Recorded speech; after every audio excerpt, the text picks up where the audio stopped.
Hello, I'm Finola Burke from Research as a Service, and welcome to our 2023 Outlook series. In this session, we're focusing on energy exploration company, Lakes Blue Energy, ASX ticker LKO, and joining me is Roland Sleeman, Managing Director and CEO of Lakes Blue Energy. Welcome, Roland, to our Outlook series. Thank you, Finola.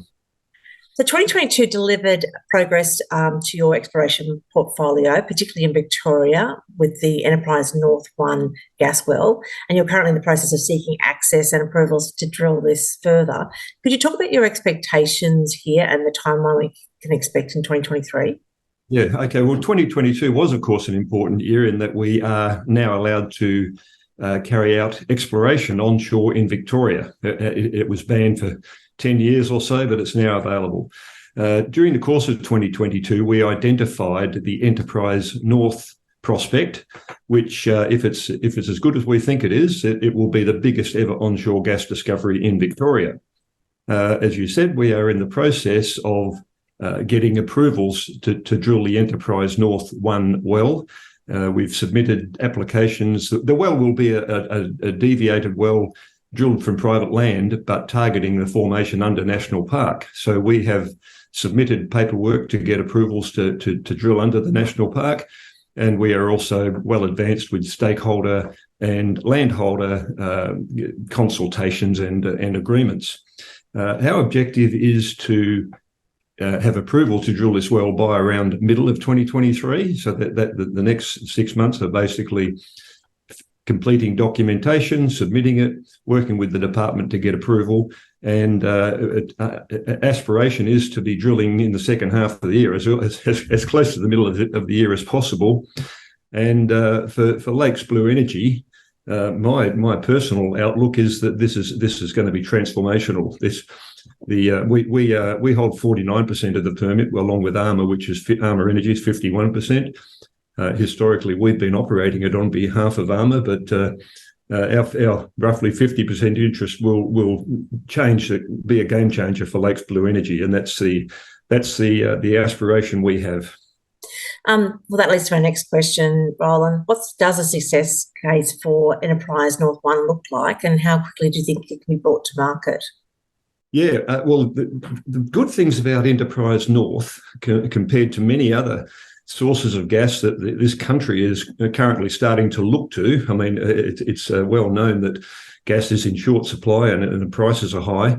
The good thing about Enterprise North is that it's onshore. It's close to existing infrastructure that includes pipeline and processing infrastructure, and will be easy and quick to get to market.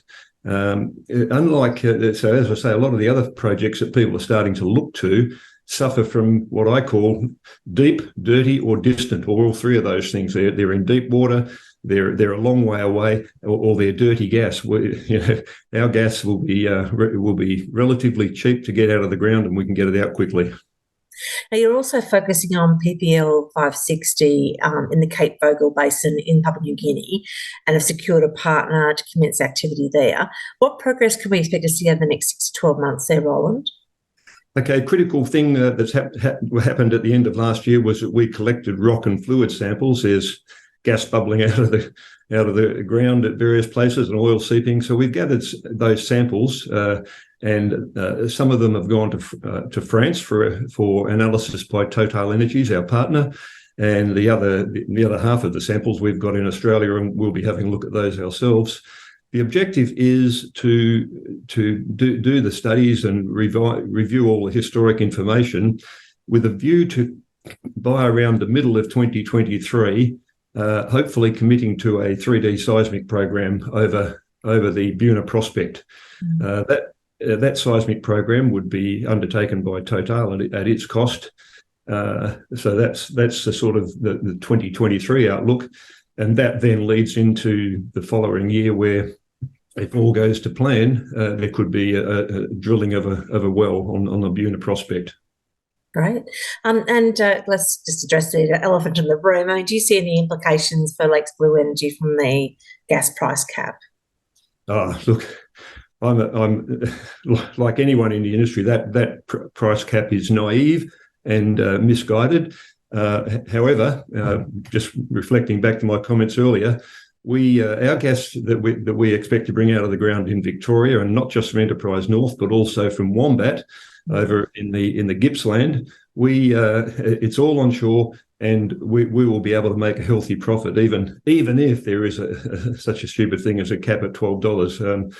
I would prefer to let customers, if they're desperate for gas and they really want it, then they should be allowed to pay whatever they like. But for us, given that our gas doesn't suffer deep, dirty, or distant, we'll be travelling very well. Thank you.